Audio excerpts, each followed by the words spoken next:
Hello అండి, ఎలా ఉన్నారు? మా పిల్లలైతే ఏదైనా స్నాక్స్ చేయని చెప్పేసి ఒకటే గొడవ. ఒక మంచి స్నాక్స్ చూపిస్తాను. పిల్లలు గొడవ చేసినప్పుడు ఈ విధంగా చేసి పెట్టండి. వేరుశనగపప్పు, పచ్చిమిరకాయలు, జీలకర్ర, ఉప్పు అయితే మిక్సీ పట్టేసుకుంటున్నాను ముందు.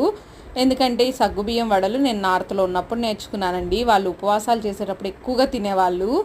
తొందరగా ఎనర్జీ వచ్చేస్తుందని చెప్పేసి ఇంక సరేలే సమ్మర్ కదా, మా పిల్లలకు కూడా మినప గారెలు ఎందుకులే అని చెప్పేసి ఈ విధంగా సగ్గుబియ్యంతో వడలు అయితే వేస్తున్నాను. ఒక 2 టేబుల్ స్పూన్ల బియ్యం పిండి, 2 బంగాళదుంపలు అయితే ఉడకపెట్టి వేశాను.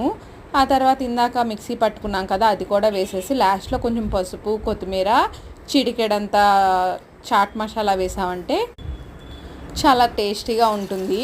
ఇంకా బాగా కాగే నూనెలో ఈ విధంగా వేసేసుకొని గారెల్లాగా ఒత్తుకొని వేసుకున్నామంటే ఒక 2-3 నిమిషాలు ఈ విధంగా తిప్పుకొని ఒక 5 నిమిషాలు కానీ సిమ్లో ఉడకపెట్టుకున్నామంటే గారెలు రెడీ అయిపోతాయి. చాలా క్రిస్పీగా ఉంటాయి.